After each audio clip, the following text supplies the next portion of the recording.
Salmo de número 19.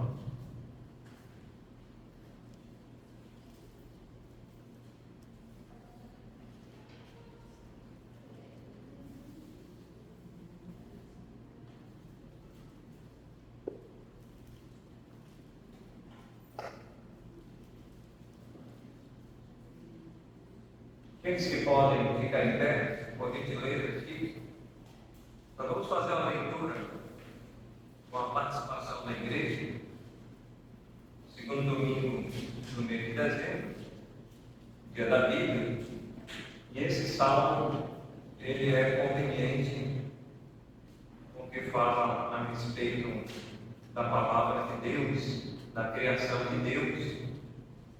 E nós vamos ler todo o salmo, são 14 versículos.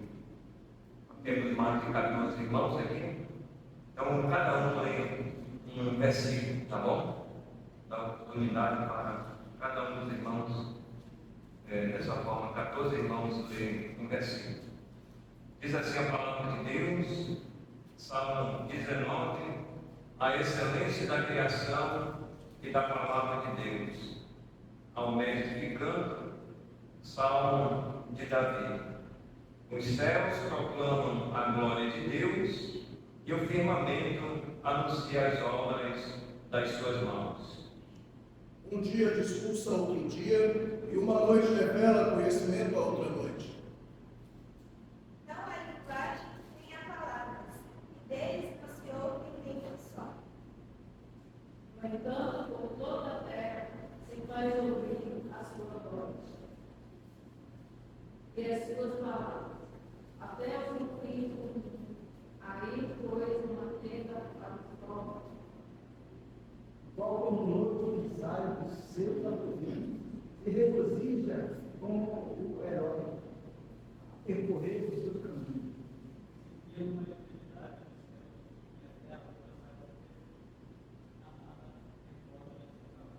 A lei do Senhor é perfeita e restaura a alma. O testemunho do Senhor é fiel e dá sabedoria aos simples. Os preceitos do Senhor são retos e alegram o coração. O mandamento do Senhor é puro e ilumina os olhos. O temor do Senhor é livre e permanece para sempre. Os juízos do Senhor são verdadeiros e todos igualmente justos. São mais desejáveis do que ouro, mais ouro que prata. Estão mais doces do que o mel, destilado dos lábios. Além disso, ler-se é com esta o teu servo e guardar a grande recompensa. Quem pode entender os seus erros, glorificar-nos dos que são justos. Também teu soberba guarda o teu servo, e ela não me domina. Então serei irrepreensível, ficarei livre de grande transgressão. Sejam agradadas as palavras da minha boca e a meditação do meu coração perante a tua face, Senhor, rocha minha e redentor meu. Amém. Deus nos abençoe. Vamos orar para a irmã Regina. Oremos. Santo e poderoso Deus, Criador dos céus e da terra, Deus único e verdadeiro. Obrigado, meu amado Deus, por esses irmãos que aqui estão, por esse domingo, querido Deus, que podemos lembrar da importância da tua palavra na nossa vida. Obrigado por esse dia que lembramos o dia da Bíblia, o dia da família. Senhor Deus, obrigado por cada família que chegou aqui, Senhor, na tua casa, no teu templo, jovens, adolescentes, senhoras, senhores. Querido Deus, obrigado ao honrar o Senhor, os homens, Senhor, possas ensiná-los através da tua palavra. Que essa manhã, querido Deus, essa linda manhã de domingo, da qual separamos com tanta alegria, porque é o dia que o Senhor separou para que o seu povo esteja reunido. Todos possamos ser edificados, cheios da tua palavra, desejosos de obedecê-la durante toda a nossa vida. Senhor, abençoa este lugar, aqueles que estão na frente, os líderes, os que vão nos ensinar, professores e mestres, e pastores, querido Deus. Traz a tua palavra a cada um de nós, Pai, pois ela é a nossa vida. Pois em nome de Cristo eu te agradeço e peço amém. Amém. Os irmãos podem sentar.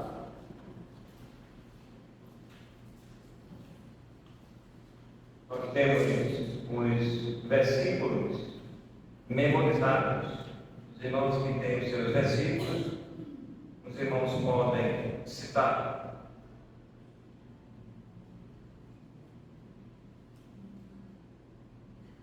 Aquele que habita no esconderijo do Altíssimo descansa à sombra do Onipotente, diz ao Senhor: eu refúgio meu baluarte, Deus meu, em quem confio. Salmo 91, verso 2. Salmo 5. Bem-aventurado o homem que não anda no conselho dos ímpios, nem se detém no caminho dos pecadores, e nem se assenta na roda dos seus escarnecedores. Antes o seu prazer está na lei do Senhor, e na sua lei medita de dia e de noite. Ele é como uma árvore plantada junto à corrente de água, que no devido tempo dá o seu fruto, e cuja folhagem não murcha. E tudo quanto ele faz será bem sucedido. Os ímpios não são assim, são porém como a palha que o vento dispersa. Por isso, os pecadores não prevalecerão. Por isso, os ímpios não prevalecerão no juízo, e nem os pecadores na congregação dos justos. Mas o Senhor conhece o caminho do justo, mas o caminho do ímpio perecerá. 6:6. Pois misericórdia quer e não local. E conhecimento de Deus. E misericórdia quer e não local. E conhecimento de Deus para que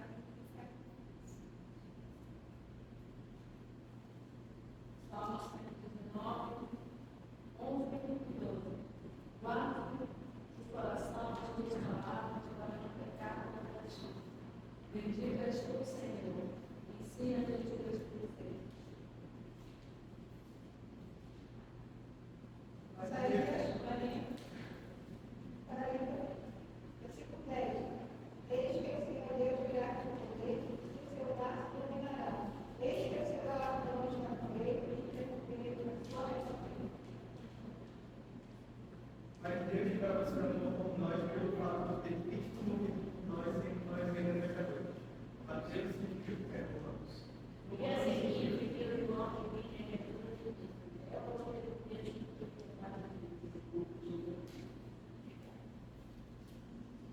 Não há santo como o Senhor, porque não há outro além de ti. E nós não há nenhum como nosso Deus. E mereças maior coisa a Deus. Alegrei-me quando me disseram, vamos à casa do Senhor, no Salmo 122. Isaías 59, 1 e 2. Eis que a mão do Senhor não está encolhida para que não possam salvar, nem surdos seus ouvidos para que não possam ouvir. Mas as vossas iniquidades e os vossos pecados fazem separação de vós para com o vosso Deus, para que ele não vos ouça e esconda o seu rosto de vós. Salmo 19:1. Os céus proclamam a glória de Deus e o firmamento anuncia as obras das suas mãos. Vamos continuar. Dando sequência, vamos cantar o cântico A Lei do Senhor. Convido aqueles que podem ficar em pé, por gentileza, fique.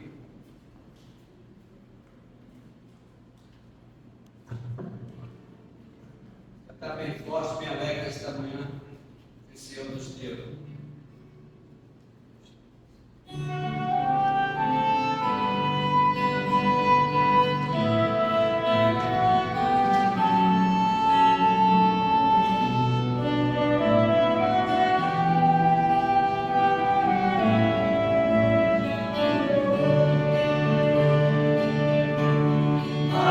Aleluia, perfeita, e está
reflexão de hoje, 8 de dezembro de 2024, agindo Deus. Isaías 43, 15, ou 43, 13. Diz o Senhor: desde os dias mais antigos eu o sou. Não há quem possa livrar alguém da minha mão. Agindo eu, quem o pode desfazer? O trecho de uma música antiga diz: agindo eu, quem impedirá?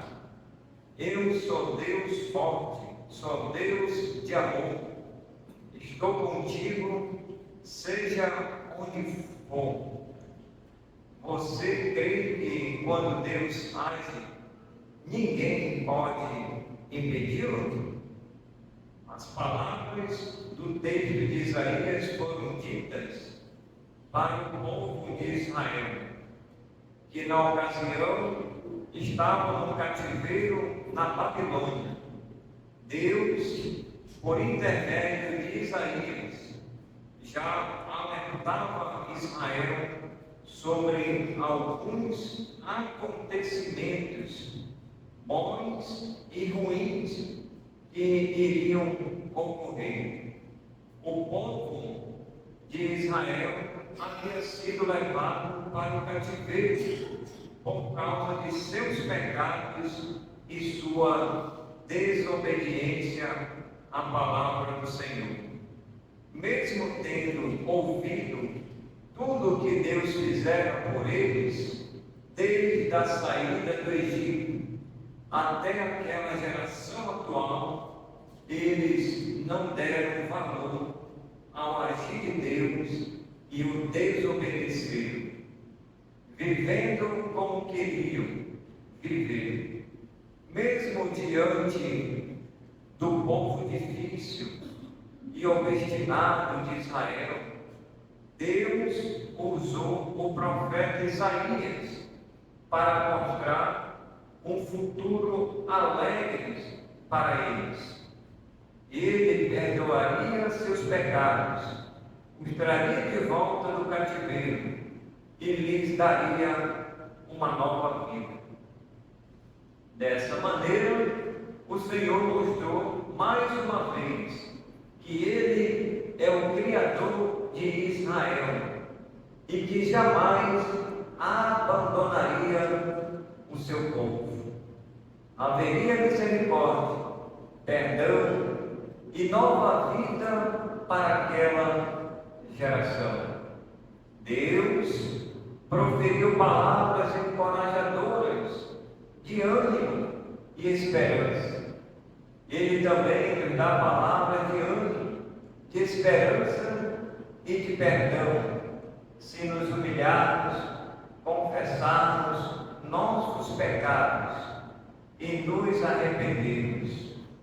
Por mais que estejamos passando por lutas e dificuldades neste mundo, alguma coisa vem para provar a nossa fé, mas há outras situações que são provocadas por nós mesmos, muitas vezes consequências do nosso afastamento de Deus.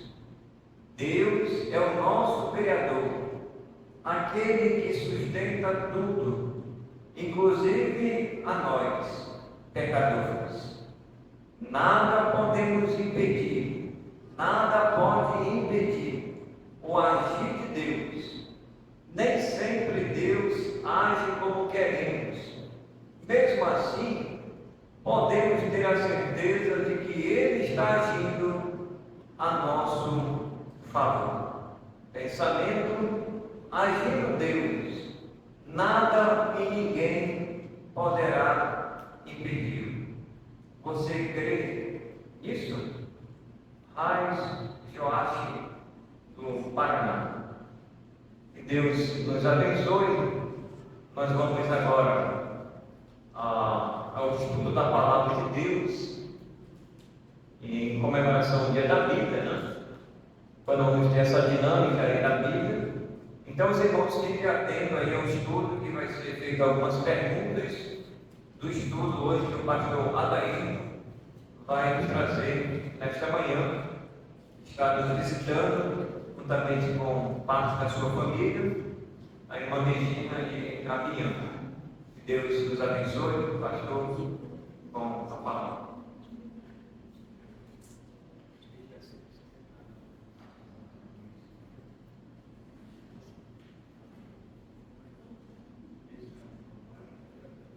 Bom dia. Bom dia. Meus amados irmãos, é uma alegria compartilhar o que o Senhor nos tem ensinado. A palavra não é nossa. Se você abrir a carta de Paulo, a segunda carta de Paulo aos Coríntios, ele fala isso pelo menos 3 vezes, ele reafirma as coisas. Irmãos, nós não temos nada de nós mesmos a dizer, nada provém de nós. Ninguém deve vir a uma igreja para ouvir o homem. Ninguém deve vir à igreja para ouvir a biografia que prega. Não que sejamos proibidos de testificar, mas o testemunho pessoal não substitui a palavra de Deus. Vocês estão aqui para ouvir a palavra de Deus. E se você não está com esta intenção e não for isso que moveu, você está profundamente equivocado sobre o que Deus quer que seja entregue para você. Nós, de nós mesmos, não temos nada a dizer. Porque, graças a Deus, e fico feliz de ser porta-voz só da palavra de Deus, e essa é a missão mais nobre que um pecador pode exercer. Não existe melhor função e missão do que ser portador da própria palavra de Deus.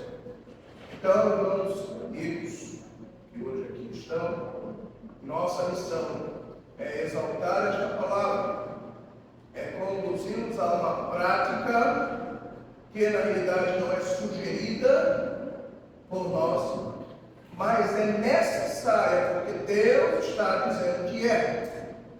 Você precisa ser transformado. Pecador precisa ser salvo dos seus pecados. Você não é matéria pronta. Você é uma pessoa classificada pela palavra de Deus, por Deus, se ainda não tem realmente convertido o seu coração a Cristo. Você é classificado como um perdido. Não importa quanta educação você tenha, não importa quanta polidez você tenha, não importa o que as pessoas acham de você, não importa o que você acha de si mesmo. A palavra de Deus diz que sem Ele, sem a salvação dada por Ele, você está perdido. E a característica essencial do perdido é não saber para onde vai. E se porventura diz que sabe, a sua fundamentação é aí, é inexistente, não é a palavra de Deus. Então eu fico feliz de compartilhar a palavra de Deus. Josué capítulo 23. Josué capítulo 23.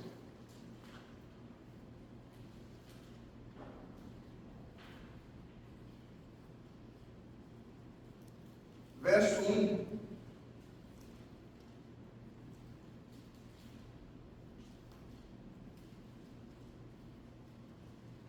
Até o versículo 8.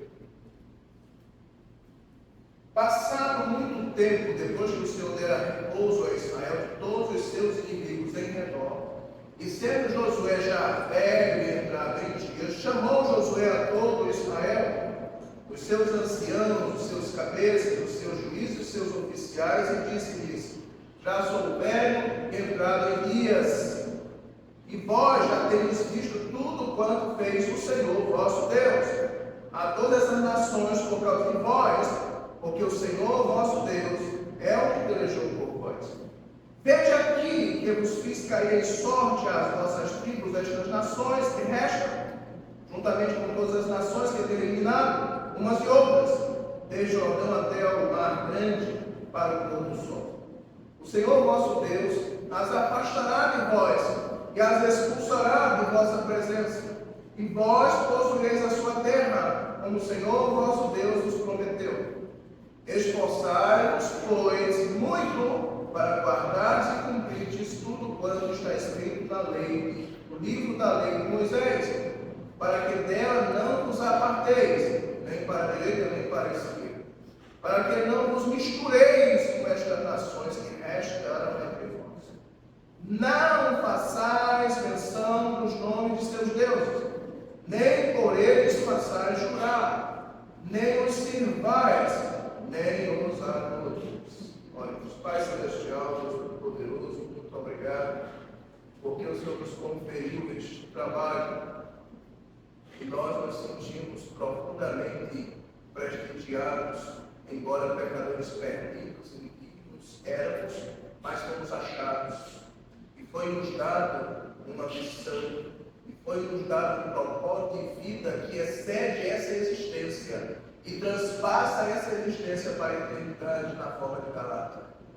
Nossa vida, agora, depois de Cristo, morando em nosso coração, nós temos uma vida para a eternidade e o que fazemos, os produtos daquilo que fazemos, pelo Teu poder, apenas com disponibilidade, submissão a Ti, vão resultar em cargas celestiais. Então, Senhor amado, nos ajuda a entregar uma mensagem fiel. Em nome de Jesus, amém. Amém. Veja só, nós estamos falando do período da conquista da terra de Josué. Josué, ele cumpriu a sua missão. Historicamente, a conquista da terra, as batalhas comandadas por Josué, duraram 5 anos, um pouco de 5 anos, talvez um pouco mais. Josué cumpriu a sua parte. Agora, caberia a eles continuarem o trabalho. Havia ainda terra por conquistar. E Josué, uma vez entrado em dias, lembra-se que o êxito de Josué foi por causa do seu relacionamento com Deus. No capítulo 1 de Josué, é colocado claramente que ele seria bem-aventurado desde que obedecesse a lei. E nós vemos que Josué teve êxito, mas agora Josué preocupa-se com o futuro. Note que Josué não quis ser rei. Josué não quis ser o governante deles. Josué se restringiu a uma vida comum. E disse-lhes agora, ao fim de sua vida, deu-lhes 3 palavras, 3 ordens, e a primeira delas diz respeito à Bíblia. Esforçai-vos, pois, muito para guardardes e cumprirdes tudo quanto está escrito na lei de Moisés. O erro de Josué foi isto. E agora ele passa isso para as pessoas. E aqui eu quero começar a palavra esforçai-vos. Nós sabemos que a salvação, quando o Senhor Jesus chama e o pecador se converte, abre o coração como responsável por fazer isso. Você é responsável por recepcionar uma mensagem. Ele crê em Jesus, ele acredita, ele se arrepende profundamente. O seu arrependimento é tão verdadeiro, é tão profundo, é tão real, que ele sabe que o arrependimento é vital, porém tem um preço a pagar. Gosto muito de colocar o arrependimento como, na realidade, algo, o arrependimento segundo Deus, como algo que tem motivo. Mais do que o pecador está acostumado. O arrependimento sozinho não resolve. Você pode dizer assim, eu me arrependi, mas eu lhe faço uma pergunta: quem vai pagar o preço do que você está se arrependendo? Você já parou para pensar? Gosto daquela, uma ilustração que ele tem, que diz: um homem vai ao tribunal e lhe é permitido, ele pede uma parte, como réu, de falar. E ele, na sua parte, ele levanta-se e diz: senhores, ele disse, Eu estou profundamente arrependido do assassinato. Eu cometi. Eu sou culpado. E ele diz que realmente compreende a raiva das pessoas que foram vitimadas, porque perderam o ente dele. Mas ele está profundamente arrependido. Finaliza a sua fala dizendo assim: eu posso ir para casa? Eu estou arrependido. Não pode ir para casa por quê? Então dirá: quem vai pagar? Você entende que arrependimento, segundo Deus, não é assim. O pecador, na sua petulância e arrogância, porque não conhece as Escrituras, por isso que nós temos que pregar, porque tal éramos nós também. Ele imagina: não, eu estou arrependido, isso me resolve. É, na realidade, próprio da soberba humana, imaginar a suficiência disso não é suficiente. Quem vai pagar a conta? O arrependimento, segundo Deus, nós temos o pecador triste por seus pecados, mas o pecador assumindo que tem que pagar a conta, só que ele agora descobre que não tem que pagar a conta. E aí é dito: mas tem quem pagou sua conta. E ele diz assim: eu creio nele. Esse é o arrependimento. Em que ele diz: eu sei que eu tenho que pagar, eu não abro mão de pagar, mas eu não tenho como. E quando lhe apresentado o Evangelho, palavra de Deus, ele diz assim, ele agarra fervorosamente. E ele responde. Não pelos seus méritos, e não pelo seu arrependimento, mas pelo que está embutido no arrependimento segundo Deus. Se você não tem essa experiência, você não é salvo. E nós sabemos, falo isso porque o resultado de um pecador realmente arrependido, de tal forma que se vê como ladrão na cruz, estamos aqui porque merecemos. Eu mereço ir para o inferno. Eu não tenho como pagar, estou arrependido, eu mereço ir para o inferno.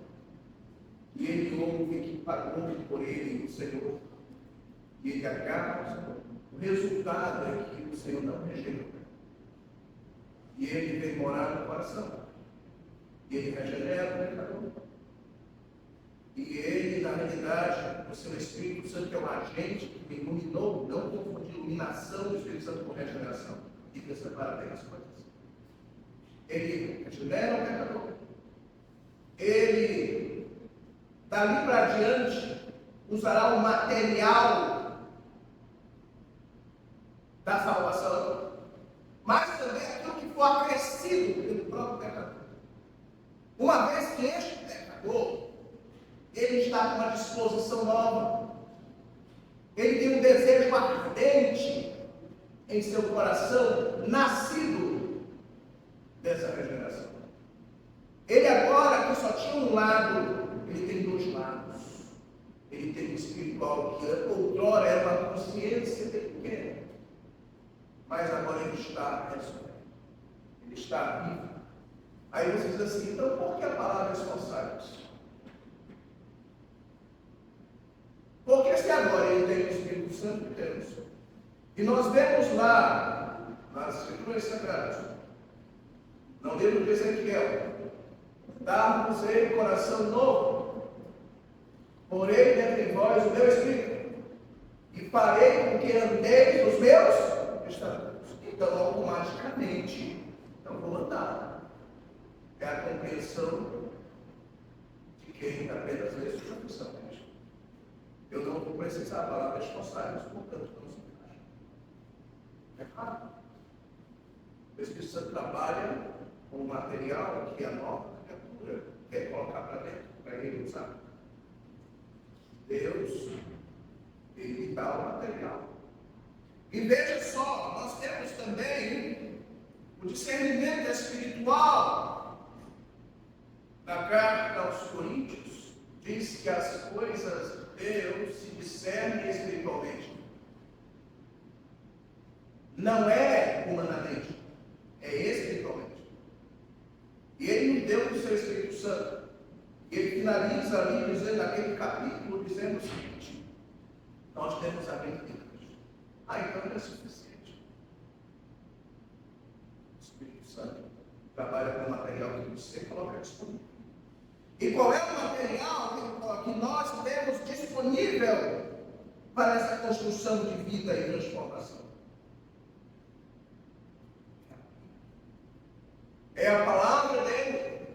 Deus deu a sua palavra para você oferecer material para a transformação na sua vida. E isso requer esforço, porque você ainda tem material na natureza. Nós nos comunicamos com essa velha natureza através do mundo, com o mundo, através dessa velha natureza. A nossa interface que nós estamos entregando no folheto é aquela que você vê no espelho. Interface é uma palavra que quer dizer que é uma face que te tira do interior para o exterior. É através do nosso corpo. Mas o nosso corpo tem um defeito. O pecado está nele. Eis a razão por que ele tem que morrer. Eis a razão por que ele tem que ir embora da terra. Porque isto vos afirma, irmãos, que carne e sangue não podem entrar. Carne e sangue não podem entrar. Não pode herdar em corrupção. Então, o que acontece? Morte física e ao mesmo a outra possibilidade é a transformação do nosso corpo mortal, porque é necessário que este corpo se revista da incorruptibilidade que é mortal da imortalidade. E aí nós teremos o resgate, não da salvação da alma, mas já a possibilidade clara de que nosso corpo vai ser devolvido por Deus. Portanto, meus irmãos, nós temos um desafio. Nós temos uma interface e vamos ter que conviver com ela. Nós temos que dominá-la. Nós temos o Espírito Santo que é poderoso. Eu sei que vocês já ouviram esse exemplo, que de um lado, quando se quer falar da batalha espiritual, do que o Saulo tem, que coloca assim um cão, um cachorro branco e um cachorro preto. E quem você alimenta ganha a batalha. Irmãos, não houve uma fé nessa colocação. Mas ela serve para uma propósito limitado, porque não é assim. O Espírito Santo não é um cachorro que precisa de alimento. Precisa de espaço. Você ouviu bem? Quando você grava isso. Ele precisa de espaço. Ele precisa de alimento que a gente. Ele precisa de espaço. Porque onde ele chega, ele supera. O Espírito Santo é Deus. A amplitude da operação do Espírito Santo está diretamente relacionado ao quanto você abre de oportunidade. O quanto você abre brechas em quartos guardados, onde tem guardado muito breguesso, muito material velho. Ele, na realidade, só precisa de espaço. Não seja da nossa verdade, diz Paulo aos Gálatas, para dar ocasião a. Então, veja, o material usado pelo Espírito Santo é aquilo que você porá para dentro. Que nós chamamos de alimento, que a Bíblia autodenomina-se alimento. Autodenomina-se alimento leite e depois alimento sólido. Então é isso que é a questão. A carne ela não gosta de ter alimento. O primeiro passo da palavra esforço, quando Josué diz assim: esforçai-vos, pois muito para guardar e se cumprir tudo quanto está escrito. O esforçar-vos é pelo fato da nossa natureza caída. O esforçar-vos não é porque o Espírito Santo não é eficiente, é a nossa natureza caída. E aí nós temos, de uma parte, aqui a primeira coisa: exponha a sua mente à palavra de Deus. E como nós fazemos a exposição da nossa mente à palavra de Deus?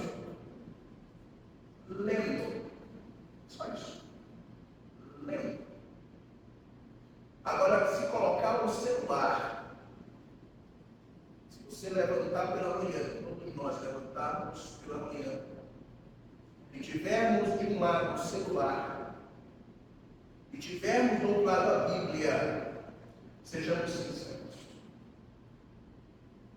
Qual você necessita aprender?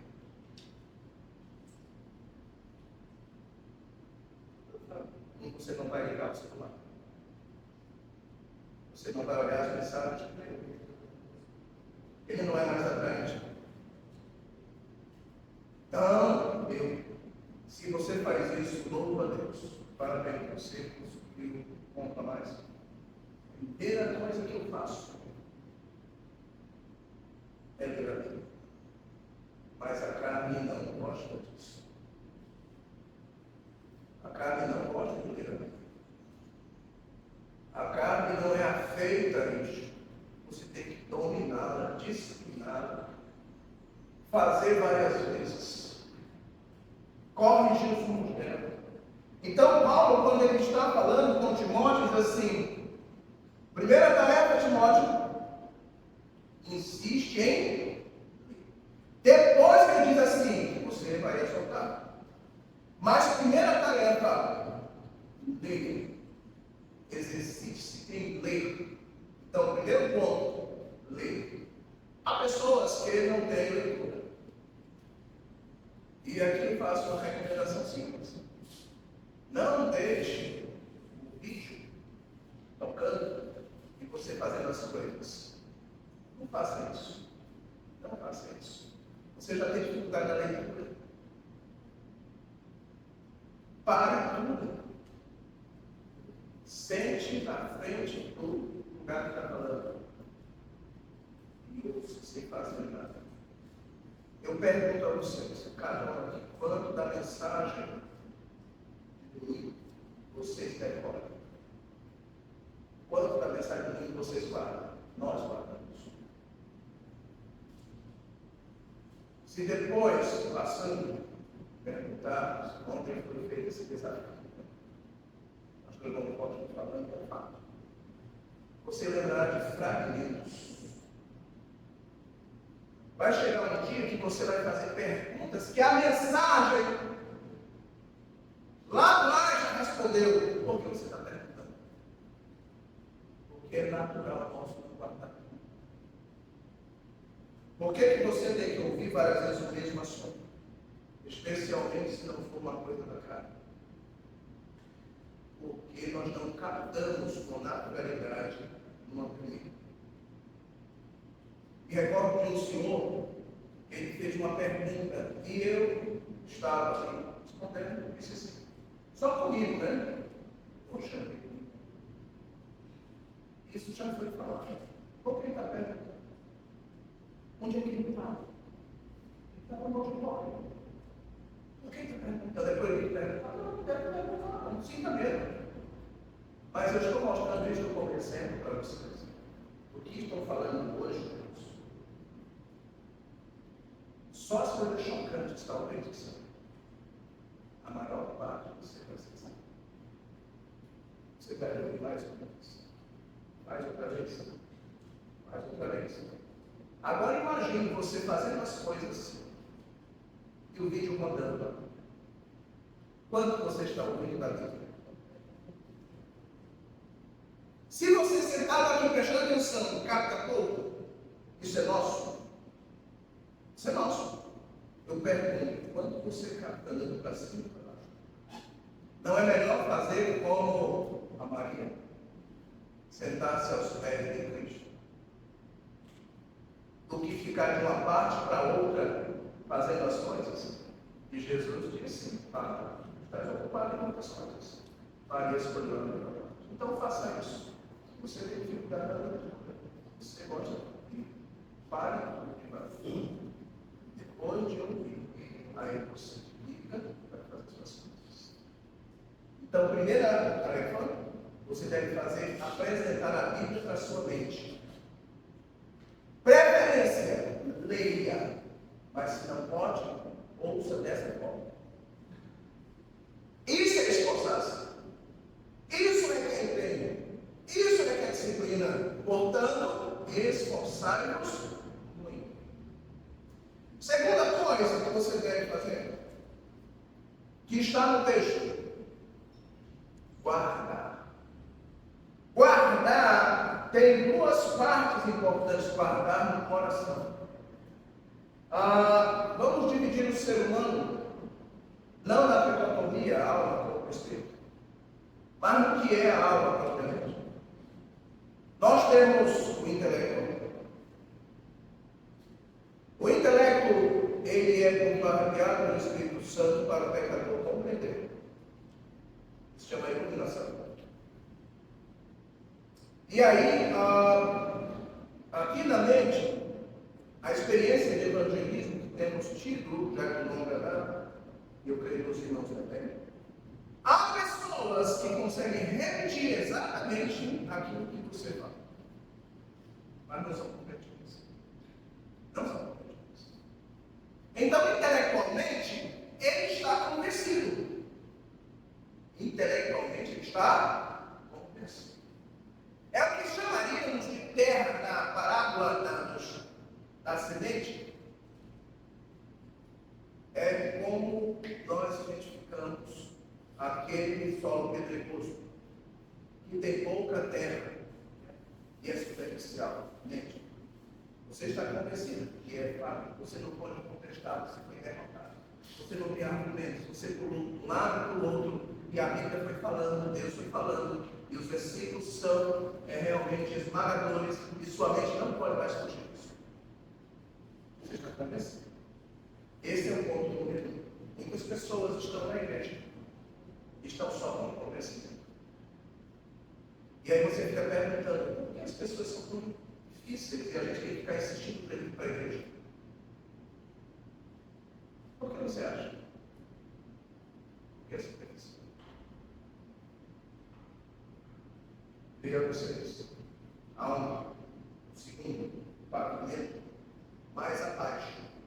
Se chama vontade.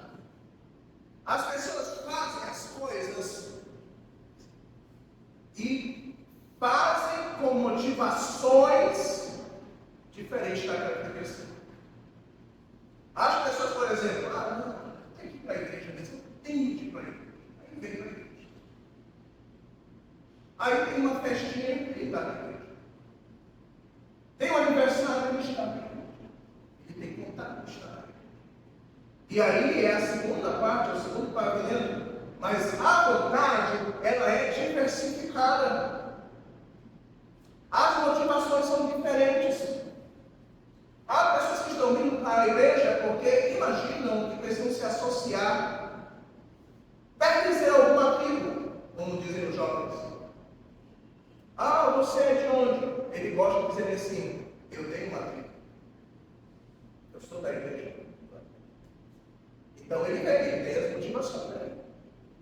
Talvez as motivações porque são morais, tipo assim, é melhor estar na igreja do que na igreja. Motivação superficial. Tem gente que até pregava o evangelho com motivação equivocada, pensando que estava causando em Paulo algum impacto. Paulo aos Filipenses, quem prega por porfia. A vontade, ela é corruptível. Há pessoas que estão na igreja por amizade. Há pessoas que estão na igreja porque gostam da música da igreja. Há pessoas porque gostam da família do pastor. Você vê que esse campo da vontade as pessoas fazem por motivações diversificadas. Se você perguntar, você faz isso na igreja porque eu gosto de cantar. Gostar de cantar é bom. Mas é isso que aqui está dizendo, esforçar-os muito para guardar. Essa vontade, quando desaparece a novidade, ela morre. Mas ela existe. Por que você está indo para a igreja? Você já parou para pensar, o que eu vou fazer aqui e estar na conexão? A sua mente foi vencida, você sabe que aqui se fala a verdade, não é brincadeira, aqui não é brincadeira. Não estamos aqui gargalhando, rindo e contando piadas. Também não é um lugar de pula-pula, não é um lugar de nada, é um lugar de ruim. E muitas vezes os discursos são duros. E aí você está, mas porque você está acontecido, mas aí você tem uma vontade de subjaz a isto. Associado a isto, você tem gosto por uma comunidade que tem na igreja. Que você não encontrou em outro lugar. E que você se sente bem. Por que você está vindo para a igreja? Porque eu me sinto bem. A vontade é coletiva. E no dia que você não estiver se sentindo bem. Eu não sei se vocês estão entendendo, vocês estão dando, mas vocês estão entendendo o que eu estou dizendo. Ou será que é isso que está no seu coração, que você alimenta para você mesmo? É isso que você alimenta para você mesmo, é isso que está no seu coração. Dos colegas pretos. A vontade é coletiva. Então, essas coisas todo dia não servem. Não servem. Isso explica por que Maria não é clara. Isso explica por que a porta é estreita. E lá nos fazem o caminho como você pensava. Isso explica. Mas existe um lugar da alma que é também chamado de coração. O primeiro pavimento, você apresenta na forma de leitura a palavra de Deus para a sua mente. Aí a sua vontade, ela está convencida. Mas ela é alimentada por outros artigos. Mas se esses outros artigos desaparecerem, o que está na sua mente não será suficiente para você permanecer na igreja. Por que será? Aí tem uma coisa chamada porão. Não, eu estou falando porão mesmo, porão da casa, não tem porão. É o submundo do ser humano. Ninguém entra lá. É o campo da alma que as pessoas não entregam. Se chama emoção. Você gosta de coisas. Ainda há pouco estávamos falando dia da palavra gosto, né? De lá vem do porão que está a explicação. E este lugar, ele é escuro. E só você esconde para você mesmo. Você esconde para você mesmo. Este porão é o das emoções. Este porão é lá que você tem que guardar no coração. Por isso diz assim: esforçai-vos, pois muito por guardardes, depois cumprir-vos. Então, é preciso um esforço para chegar a este porão, que se chama emoção. E o método para guardar, nós temos assim, o Salmo 119, versículo 11. Guarda no coração as tuas palavras, para não pecar contra ti. Em Deuteronômio 6:6, assim: estas palavras ouve, pois, o Israel, Senhor teu Deus, amarás pelo seu teu Deus do coração. Então, estas palavras que eu te ordeno serão no teu coração. Quando nós olhamos para Tiago 1:21, que ele vai dizer exatamente isso: despojando de toda malícia e dolo, acolhei com mansidão a palavra em voz enxertada ou implantada, está na mente, a qual é poderosa para salvar a vossa alma. Tiago estava levantando a possibilidade do que nós acabamos de falar. Nesse auditório mesmo, nesse exato momento. Tem pessoas que têm a palavra enxertada aqui, mas ainda não acolheram com mansidão para serem salvos. Acolher com mansidão, com amor, com desejo, com fervor, para ser salvo. E é esse ponto aqui que Josué está dizendo, que Josué está preocupado. E o método da guarda da palavra tem memorização. É um ato memorizar. Mas não é ainda guardar no coração.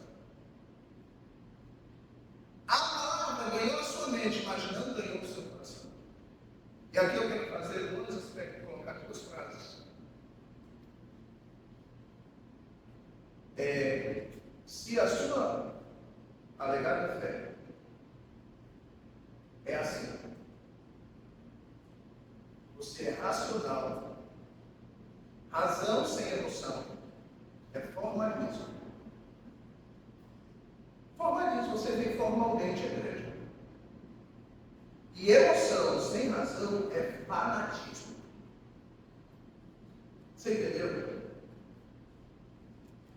A fé cristã, ela abrange tudo. Deus quer que você guarde o coração. Então guarde esses dois F's. Guarde esses dois F's, muito importantes. Racionalidade sem emoção é formalismo. Mas emoção sem racionalidade é fanatismo. Portanto, Deus não quer nenhuma dessas duas vertentes. Ele quer. E a Bíblia abriu seu coração já. Quando você lê os Salmos, você vê uma paixão, especialmente 119, pelas Escrituras. Enquanto eu não tinha sido afligido, eu andava errado, mas agora eu paro. Você lê o amor, a paixão, e diz lá, olha, Salmo 1, depois de ter aventurado o homem que não anda no conselho dos ímpios, nem se detém dos pecadores, nem se assenta na roda dos escarnecedores, antes do seu prazer. Botou a palavra? Antes do seu prazer. Você acha que ele está sendo falso? Você acha que há um salmo falando do sabor, do gosto da palavra, como o Salmo 19, são falsidades? Eu pergunto, você quer ser amado ou amado? Eu quero ser amado. Não, é errado. Você tem que amar. Quando nós amamos, nós temos razão para amar. A Bíblia, a Escritura, o conhecimento de Deus era a razão de salvação. Quando meditando, ou seja, ele não só estava memorizando, mas ele estava meditando. E a meditação nada mais é do que o processo de guardar no coração a palavra de Deus, olhando para si, projetando como fazer. Vou repetir. Meditação é o processo de guardar no coração a palavra de Deus, olhando para si mesmo, projetando como fazer, como viver aqui. Porque você gosta, você ama, você tem uma carne que não gosta, mas o porão do seu coração recebeu Cristo como Salvador. O seu Espírito Santo veio morar. Aí se cumpre aquilo que diz: porei entre vós o meu Espírito, e farei com que andeis os meus estatutos. Mas você e eu precisamos, na verdade, expor a nossa mente à palavra de Deus, para que a vontade seja motivada pelo amor a Deus. E aí eu tenho muitos recantos obscuros em meu coração. E aí vem Gálatas e diz que eu preciso dar espaço para o Espírito Santo. E esse Espírito Santo, ele quer os espaços, ele conquista os espaços, mas ele quer o material para fazer isso. E esse material, ele é dado pela assimilação, a exposição da palavra de Deus. Portanto, meus amados irmãos, a meditação é o ponto, a memorização, mas a meditação é o método pelo qual se guarda no coração. Não é se guardar. Quantas pessoas estão desviadas e tem... Eu vou falar a palavra mais certa, talvez. Essas pessoas que estão bem estão desviadas, elas nunca falam de Cristo. Mas estiveram, como diz lá em Hebreus. Se você pegar o roteiro lá de Hebreus, é chocante. Ele diz o seguinte, para o capítulo 6.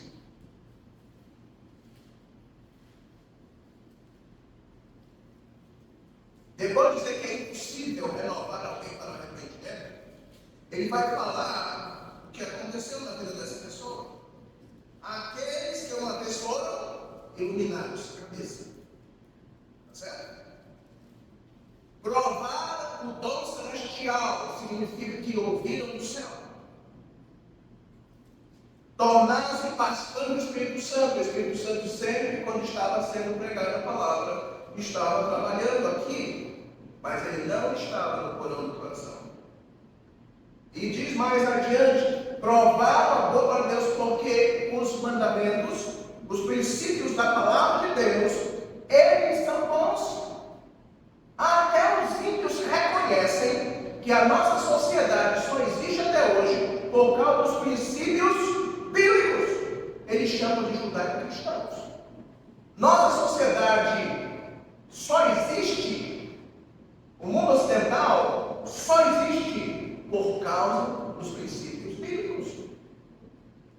Então é bom, eles provaram isso. Uma pessoa que prova a palavra de Deus, ele não vai colocar, por exemplo, em sua vida, cabelo vermelho. Ele não vai colocar tatuagem. Ele vai ser uma pessoa limpinha. A sua aparência é limpinha. Pode ser um pouquinho, mas ele está limpinho. Está todo, olha, e o cabelo está bonitinho, direitinho. Não tem brinco, não tem isso. Limpinho. Está limpinho. Porque os princípios da Bíblia são bons. E ele continua dizendo assim, e provaram os poderes também do mundo vindouro, isto é, tudo aquilo que diz respeito ao fim das coisas e às novas coisas, novos céus e nova terra. Todas essas coisas, ele estava junto ouvindo. Ele estava junto experimentando pela pregação da palavra de Deus. Estava gostando destas coisas, mesmo intelectualmente convencido disso, subjugando a sua vontade por motivações diversificadas, mas estava. Ainda assim, e caíam, se é impossível, outra vez inovar. Isto é, significa que chegaram, receberam tudo que um crente genuíno recebeu. Mas no final, só produz espinhos e abrolhos. É rejeitada e deve estar na obra do seu pensamento. Não veio arrependimento. Não conquistou o porão do seu coração. Esse vai ser o seu futuro. Se você hoje não entregar, você ainda não sente nada com Jesus Cristo. Você só está. Se você não, você está me julgando que eu não sinto. Você não conhece o meu coração. Pelos frutos os conhecereis. Quando em Mateus 7 é falado isto, diz o seguinte, nós expelimos demônios aqui. Jesus disse, eu nunca conheci vocês. Quando nós vemos que pessoas chegam tão perto, intelectualmente, subjugam a vontade por motivações outras, até achamos que são dos nossos.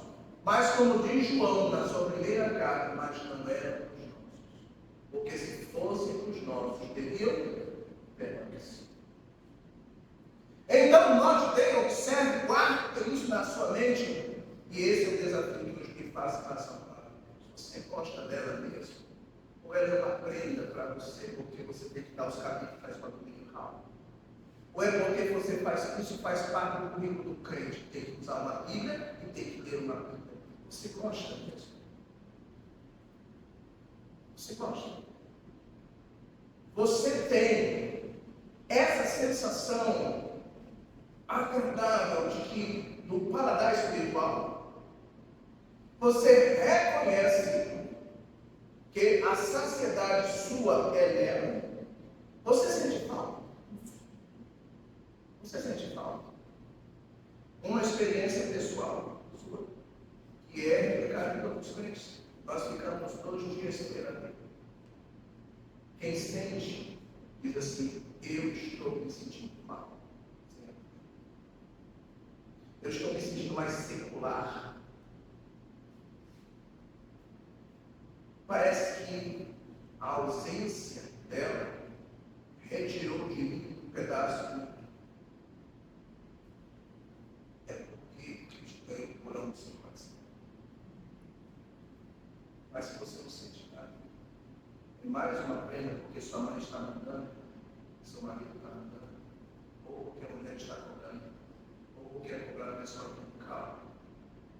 Isso é uma experiência que você tem que julgar com você mesmo. Ela não entrou no seu coração. Sabe, ela está escondida nesse coração. Eu não sei o que está escondido.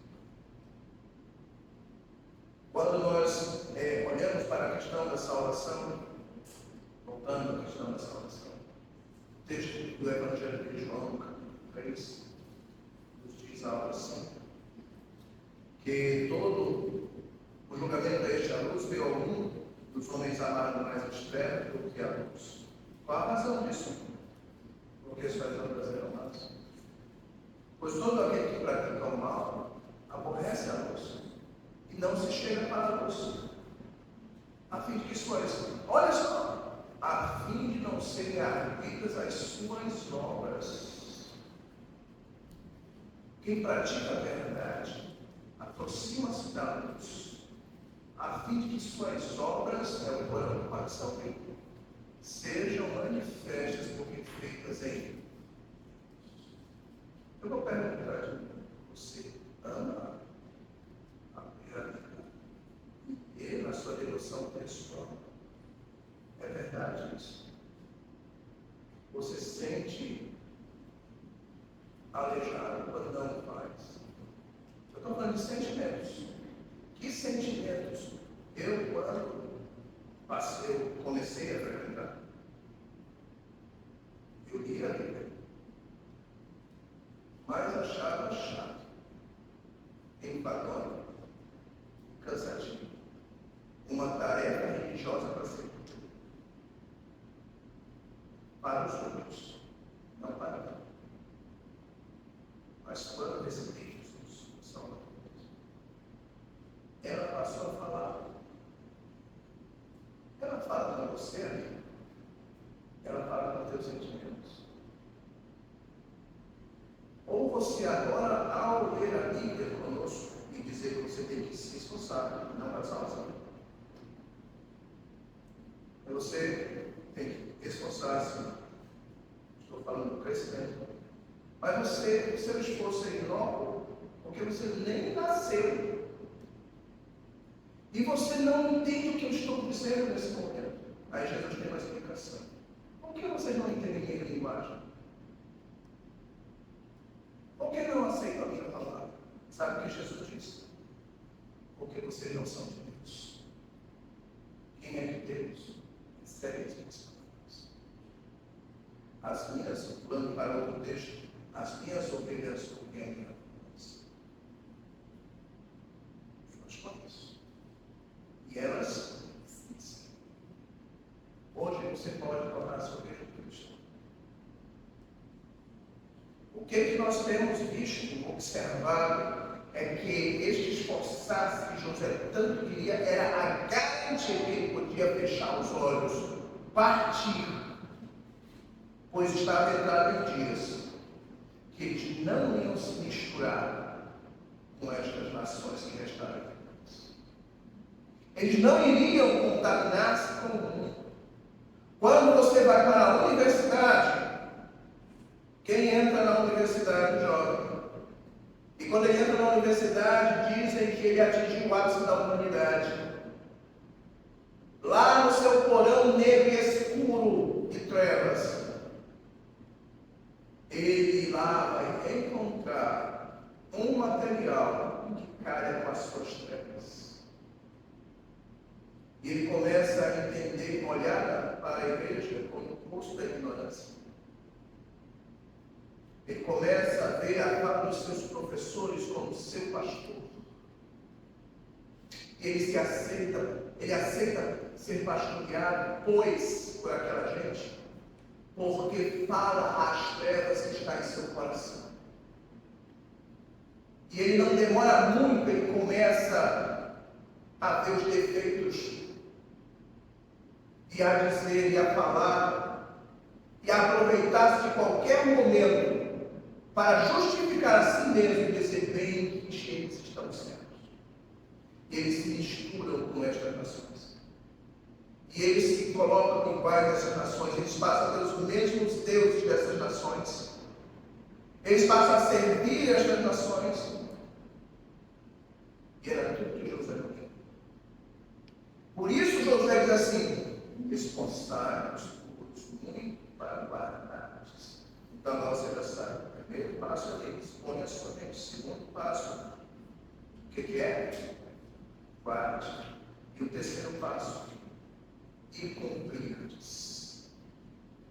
Meus irmãos, a prática você deve ler, guardar. É um trio bem fácil de aprender. Lá em Tiago nos fala sobre a necessidade de aquilo que está iluminado em seu coração, você ama, você se afeiçoou, você usar muito no exterior. Toda esta iluminação, a salvação veio, você sente o amor, você gosta da Bíblia, mas Deus diz que a sua vida precisa decorar. Não é a sua mente só, a sua pela mente, pela vontade de descer do coração. A sua vida precisa decorar. E como é que a vida do crente decora isso? Com prazer. Meus irmãos, chega para comer, estão ali os filhos. Agora é a hora. Uma coisa simples. Para e ora. Ele ora porque é um dever religioso, todos os religiosos fazem, não. Porque ele acredita que ele precisa. Ele não tem medo de Deus. Mas o jovem, sabe como é que o jovem fica? Rápido, acabou. Aí se perguntar, não, eu amo, eu gosto. Eu gosto de Deus. Eu gosto da sua palavra. Eu sinto o sabor dela. Eu sou afeiçoado com ela. Mas precisa da prática, do exercício externo que você ama. Não se envergonhar. E aí o que acontece? Lá em Tiago 1:2. Aí você será bem-aventurado no que realizar. E aquilo ficará decorado na sua vida, vai ser a sua marca, você vai ser identificado pelas pessoas. Aquilo vai ser a sua identidade de tal forma que você não consegue largar o cheiro. Quando o cheiro seu passar, que é a sua prática de sentar antes de comer, cultuar a Deus em oração, agradecendo, e sem nenhum, parece que não existe ninguém, porque de fato não é nada aquilo. Vai ser sua prática. A sua vida vai estar decorando.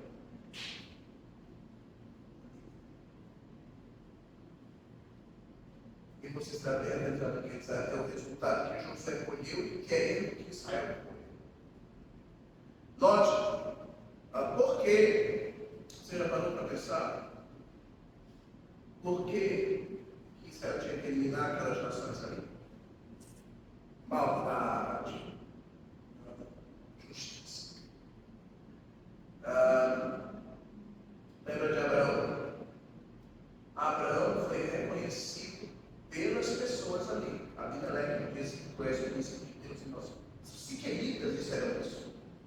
Para esse príncipe de Deus entre nós. Abraão não carregava uma placa no cabeça, nem uma camisa escrita. Mas eles reconheceram Abraão como príncipe de Deus. Você lembra de Sodoma e Gomorra? É a cidade da Campina, só restou lá, parece, porque por causa de Ló, né? Parente de Abraão. Você sabe por que Deus tirou Sodoma e Gomorra? Aí Jonas disse que é porque isso não pode voltar cá, né? Não consegue só isso. Deixa para verdade. E aí o que acontece? Você já ouviu falar sobre pauta progressista hoje em dia? Já, né? Os progressistas são aqueles que dizem que a ideologia de gênero, aquelas bobagens todas de gente que tem problemas mentais e merecem espirituais. E aí o que acontece? Que protege até contra a natureza de si mesmo e se destrói sem motivo. Aí o que acontece? Sodoma e Gomorra, naquela região, eles eram os progressistas. Deus providenciou a remoção do tumor cancerígeno para dar tempo para os outros se converterem. Deu 400 anos para eles se converterem. Abraão andou entre eles, Isaac andou entre eles. Depois Jacó se converteu, andou entre eles. E não se converteu. Deus tirou o tumor para eles, para realmente dar uma oportunidade para eles. Foi uma coisa fora do comum, porque judeu foi o Senhor. Tudo que havia lá veio doido, lá fora. Foi destruiu as cidades. Para não se converter. E quando você vai para um lugar em que o pecado está latente, tem cheiro. Tem cheiro mesmo. O pecado deixa cheiro. Cheiro muito. Segundo, o pecado deixa marcas nas pessoas. Isso. O pecado deixa marca das paredes. O cheiro, se você passar num lugar marcado pelo pecado, os cheiros estão nos canos. A terra está contaminada.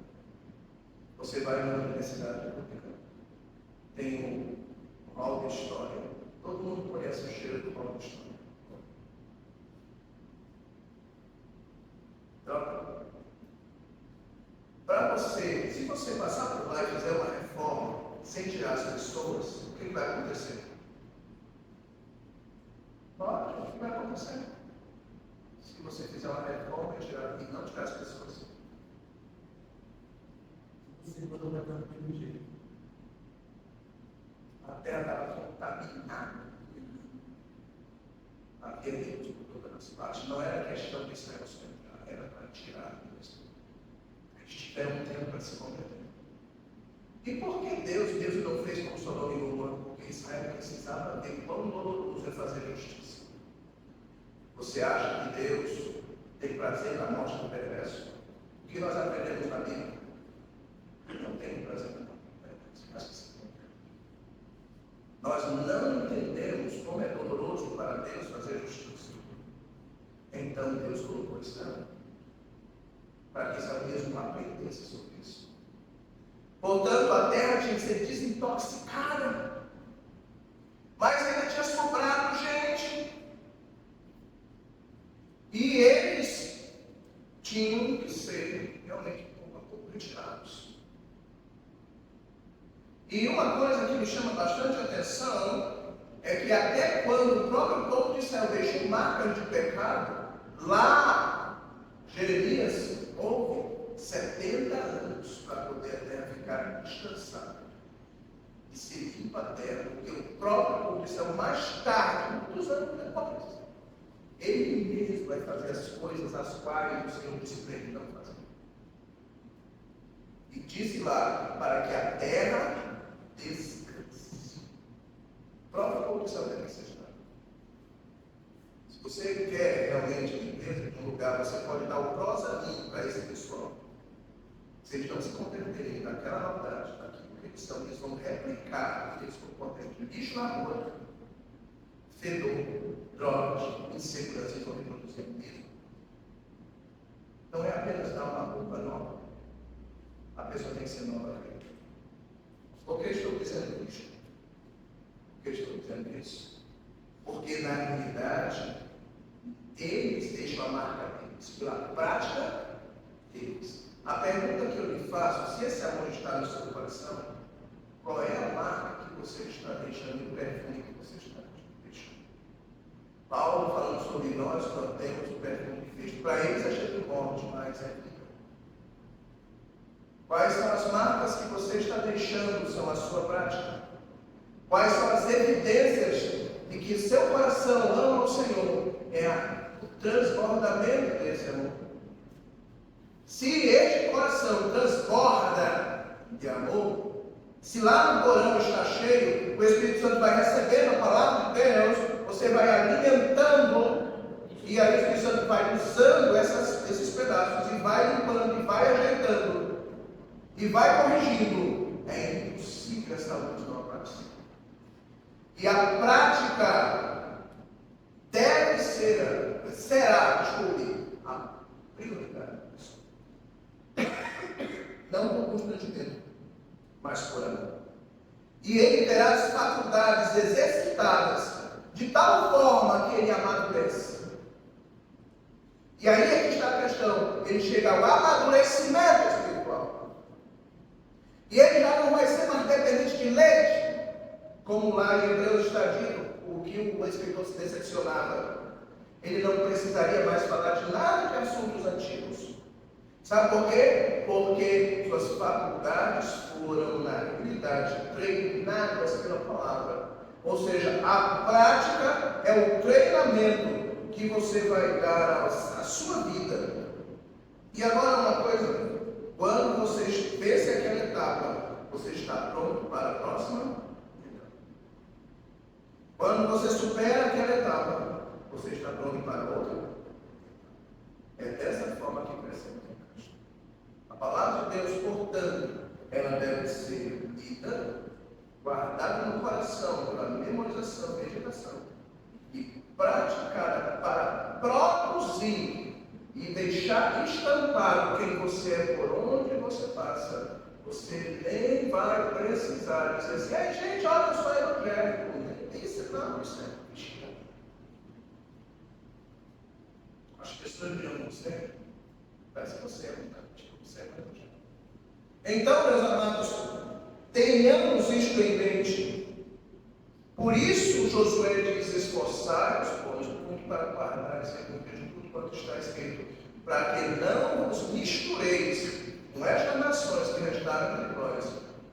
Não façais menção dos nomes de seus deuses, nem por eles façais jurar, nem os sirvais, nem os adoreis. Então, nós já temos o roteiro.